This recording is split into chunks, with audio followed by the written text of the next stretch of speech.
only for some section of the country to believe confidently and openly be saying that the third biggest ethnic nationality in that contraption cannot be trusted with power and they will never be in charge of that country. But they must be part of the country, whether they like it or not. You will see the Yoruba mofos. You will see the Hausa Fulani terrorists. They will be telling you, Igbo will never lead Nigeria. But when we were growing up, what we were taught was that we had three major ethnic nationalities in that contraption, which means you have three major ethnic nationalities with the same stake, supposedly, in this republic. That's how it should be. If you have a country that parades over 250 different tribes, ethnic nationalities, right?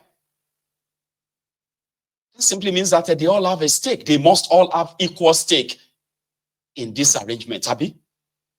You have the Hausas, you have the Yorubas, you have the Igbos. So they must all have the equal stake in this. But they will boldly tell you, the Igbos will never lead Nigeria. The Igbos cannot be trusted. If they cannot be trusted to lead Nigeria or to have equal stake in this contraption, why then are you keeping them? Somebody is reminding them, even those who prefer to remain quiet, because they believe that the Igbos should be broken after the genocidal war. The Igbos were never supposed to be heard of again. The attention, if those of you who kind of read, if you take your time and read this, Blood on the Niger by Emma Okocha. Go and read it. And read about Muritala. Go and read about Adekunle Fajui. Their disgust, their hatred towards the Igbos and what they had in mind, that they actually wanted to exterminate them, so that never again would the Igbos have the number or the strength or even the audacity to dare say they want to leave Nigeria. Many historians who have written different history to, to glorify the murderers, to glorify the genocidists, they've written and said that the Nigerian genocidal war was started by the Igbos, which is not true. The first shot of war was fired from Benue into the eastern part of Nigeria when the people were still trying to escape back to their regions. That's the real history. There was nowhere that, the Igbos actually fired the first shots at Nigeria to start a war. No. Ojukwu went back from Aburi. He went back to the eastern part of Nigeria, celebrating, partying, that they had an agreement. There will never be any fight. There will never be any war in this regard. In fact, we are not breaking away, but we are going to actually be on our own, and we won't have to worry. Only for Gowon to walk back on that. Then their historians continue to try to paint them this. Now, if you feel like the Igbos should not be part of this contraption, the easiest thing to do is to what? It's not to criminalize the idea of referendum. No. Like I said, majority of these self-hating Igbos, political class, who are hiring whatever is given to them, they are comfortable. They are comfortable being given Senate president, comfortable being given deputy speaker, deputy this or deputy that, minister this, ambassador that. They are fine with that. In a republic where they were supposed to be equal stakeholders. Those who destroyed Nigeria in the last 64 years of that contraption's history, 64 years. The northern part of Nigeria, they have ruled Nigeria for about how many years? 47 to 48 years. And yes, of course, the Western Nigeria, the Niger Delta, as you can possibly put it, and share the rest. And the country these people ruled or ruined is where all of us are struggling to survive in today. But guess the people that are supposed to be building bridges? The Igbos. The Igbos have to build bridges. They are the ones that must convince others that they are good. They are good to be in charge of that contraption.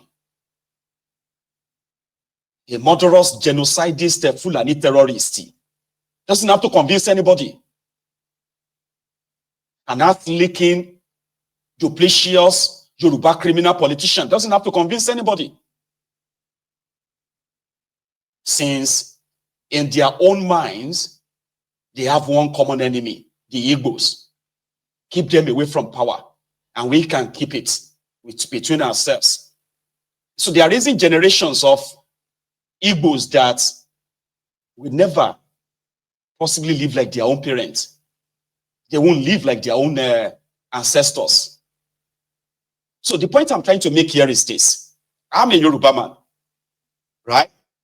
And no matter what I say about that contraption, I will never face the same treatment that they are getting at Nnamdi Kanu today.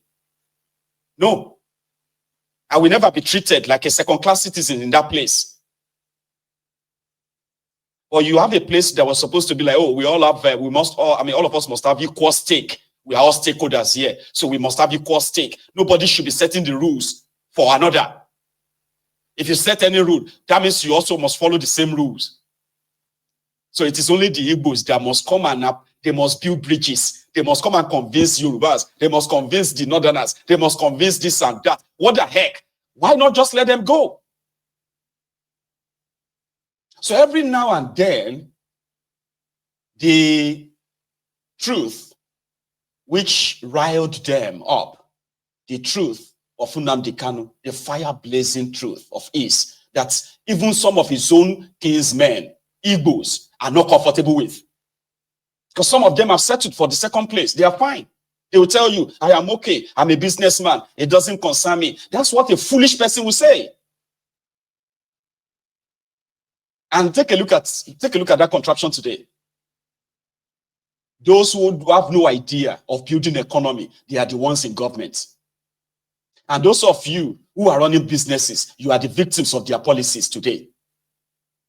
Because you are comfortable. Me, I'm a businessman. I'm not interested in this and that. Because you have this defeatist mentality that the place they want you to be. Don't be ambitious. You are an Igbo person. You must not be ambitious.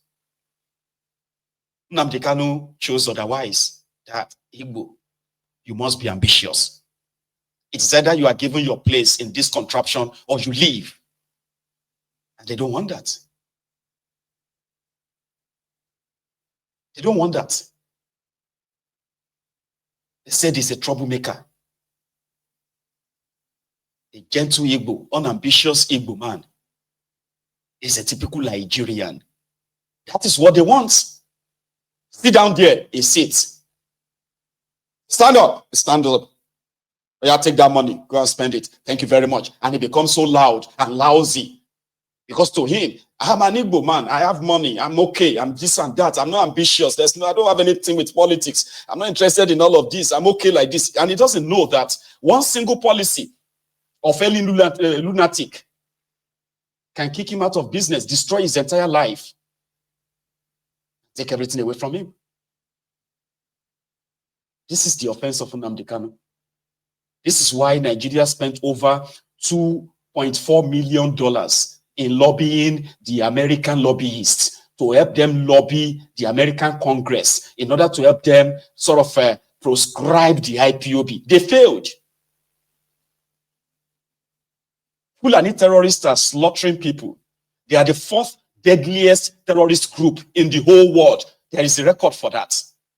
But Nigerian government is shielding them while they are in America, paying over $2.4 million, lobbying the congressmen in America to help them put the name of IPOB in the names of terrorists, world terrorists. Why the real terrorists that are beheading people, slaughtering people, sending people, millions of people into the IDP camps, destroying villages, are never proscribed. This is Nigeria. And today, if you are a lawyer or a student lawyer, I'll be a law student, can you please come out and please take this offer? There is ₦1 million for grab. ₦1 million to show to us any precedents of where a court ruled, acquitted, and discharged someone. And then they had to file a stay of execution. A stay of execution of that court's judgment. If you can, show us, please take the offer. Nigeria is a lawless place. They have fed you with so much propaganda, hatred. And you know what they say? That those who fail to learn from history,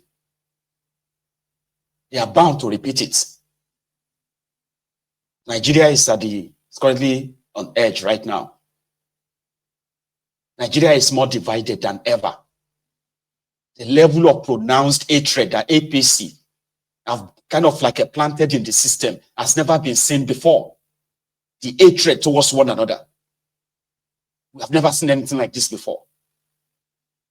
9 years of APC, Nigeria is more divided, more poorer, more terrorized than ever. Where do you think that's going to end? Where do you think this is headed? I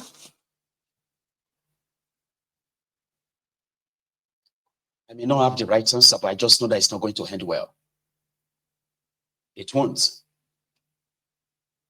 So we hope that common sense will prevail and innocent man will be let go. But since Nigeria is a place where the victims are always going to be blamed anyway, the oppressors, they hit gold in that contraption where they can get away with just anything and everything. You know? Nnamdi Kanu committed no crime. And if he did commit any crime, the right thing to do is to present the evidence. And you don't do that by also committing an illegality, kidnapping someone, violating international treaties, and then believing that nothing will happen because you are almost a pariah state, a lawless country that is now being led by a drug dealer. Do you think the world doesn't know? The world does know. You know? And it is always turn by turn Nigeria Limited anyway. As they say, injustice to one is injustice to all. Injustice anywhere is injustice everywhere. Denial of justice anywhere is the same as injustice anywhere. Or should we say injustice anywhere is a threat to justice anywhere too, or everywhere. So if they have any evidence against him, it is ideal for them to not be running away from their own courts. Now, some people are making so much money for keeping him. They are keeping Nnamdi Kanu, spending 500 million naira, taking him to court. Every time they say, oh, he's going to court, so that they can adjourn it again, 500 million naira. Some of these guys are making that money. Who is paying that? Who is collecting it?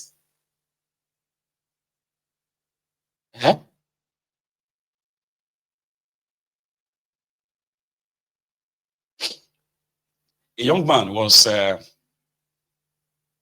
kidnapped, and he was kidnapped because he wanted to go and pay the ransom in that same contraption where the Fulani terrorists and other terrorists are cashing out, but they are paying ransom through banks in Nigeria now. And the culprits had not really been arrested, caught, no. This guy went to pay ransom for the family members kidnapped in Zamfara or so. And guess what happened? They captured the terrorists that kidnapped his family members. They collected the money he brought. They now chained him like an animal. Then made a video demanding that, okay, he must call his family to bring ransom that will now free himself and other family members there. This.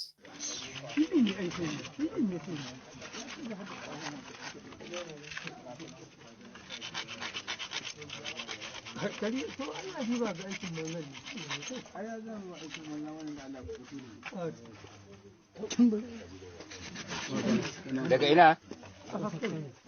aka dauko su su banza suka zo yi kudi ko kawo aka rike su magajin shi wannan kama wai an je samu abin da suka dan ci ko miliyan 2.5 aka ba su 2.5 amma suka ce ai ba sai an kawo miliyan 3 da babur miliyan 3 sai an kawo miliyan 3 mashin guda shi wancan ba shi an sanya shi an yanke mai kan kudin da shi wannan shi tun ya buge na shi na yi can guda ɗaya ne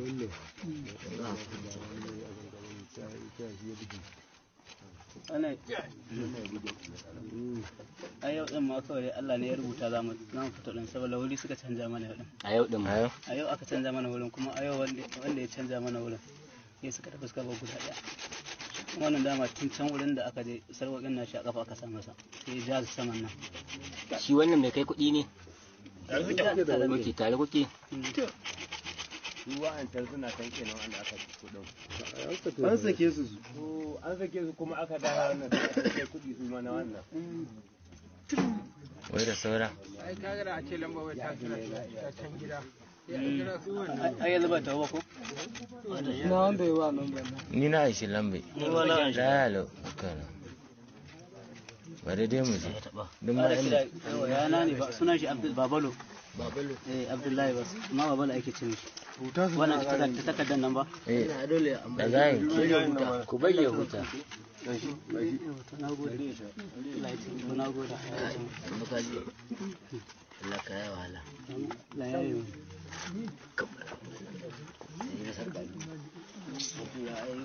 kai ka ɗan sha ruwan kai ka sha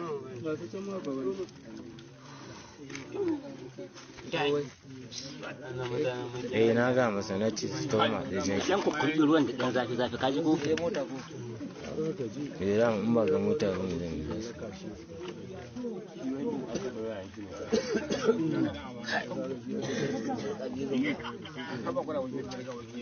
wace layin ne aka shi wannan wata an kira layin aka shi take ko amma shi wannan takarda shine garanti shine ne ka san wayan mata sai dai haƙuri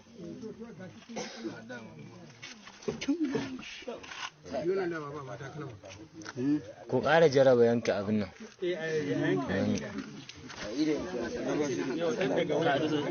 kai wannan da saura fa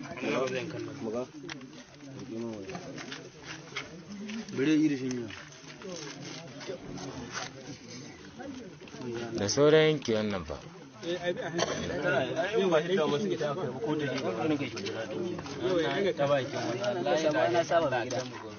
wata biyu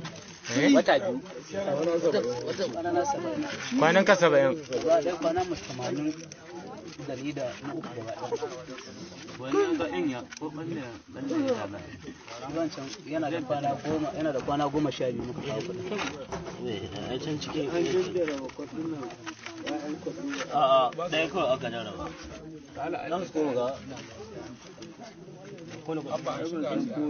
ina kaman mashin ɗinka wannan irin wannan dan buda musu nan Allah guda biyu ne wannan zaka an bubburme shi ai ba zai shi ba ya kawai idan yanki yana da santa shara laifi na akwai santar da yake shiga akwai santar da bai shiga mun ji yanzu a kai su asibiti mun ji yanzu a kai su asibiti a masu koyi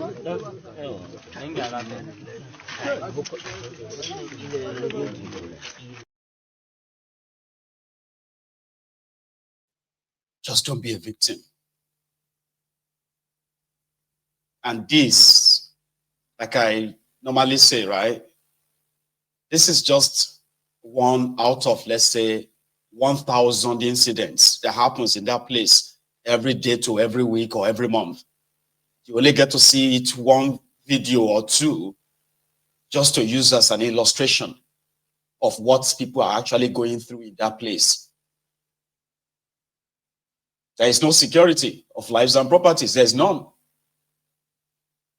You can be a victim just anytime, any day, anywhere. Until that happens to you, you are likely not even going to believe that it is that bad. That's why when we see videos like that, it is to remind us the precarious situation where Nigeria is currently at. A terrible one, for that matter. They kidnapped his family members. He went there to go and pay ransom. In northern Nigeria, people are selling their properties, selling lands, selling their stock, selling everything they can sell just to pay ransom to terrorists. 2.23 trillion naira was paid as ransom in 2024 alone. And this is 2025. This one happened in 2025, and it is just 17 days. We are just 17 days into 2025. 17 days. The survivors of yesterday, they are today's victims. The survivors of today, they are the potential victims of tomorrow. While the rogues that were supposed to keep you safe are protecting themselves with the best security they can, money can buy, and they are out there being worshipped as your heroes and all that. In another news, the man that some of us grew up reading a lot about, seeing every now and then, as a great industrialist, he had been a businessman, Oba Otudeko. The old man is now 81 years old, Oba Otudeko. If those of you who know about the Honeywell or First Bank, as First Bank Holdings, his name will ring bells. Today, the old man is allegedly to have fled Nigeria on the run. You know something I told you about the elite in Nigeria? Dirty, stinking, corrupt, criminal elite of Nigeria. The reason why the political class will always get away with anything is that your elites do not really have any clean money. They are part and parcel of the rot. They are part and parcel of the endemic corruption in that system called the Nigeria system. When you see some of them parading themselves as billionaires, businessmen, industrialists, and you get to go and see how much of debt they owe that contraption. Most of this debt has contributed to the backward economic situation of that country. And because majority of them are living off the supposed common patrimony, our money, by other means, they dare not feel challenged when political criminals are making, killing, destructive policies that ordinarily should have angered those who make their money genuinely, those who made their billions rightly. I can't make my money, claim money genuinely, be paying billions and billions of taxes to the same government, and I will watch the low-life thugs, criminals in political class ruin all of that without myself and other billionaires pulling our head together and save this place. You see, Nigeria is a place where you will see billionaires. But when you look back on how they actually got the money, you realize that they got the money from the blood, sweat of the poor people with the help of a corrupt system that will shield them. That is why you will see them drive the latest Rolls Royce on that dirty road. They host different, posh parties. They wear expensive jewelries, expensive this and that, because they are not perturbed. They are not concerned that the country that is supposed to be their country is down the gutters. It's like a shithole. They don't care because they contributed to it being a shithole. Their money is mostly public money. Most of it stolen or written off, bad debt that is now transferred to the rest of you. Here is the story. Oba Otudeko was said to have taken a loan of 12.5 billion naira. when he was the chairman of the First Bank Holdings. Now, the money, when they finally traced the loan could not be ascertained to have been used for the purpose the loan was taken, or was taken. So a year or so ago, Femi Otedola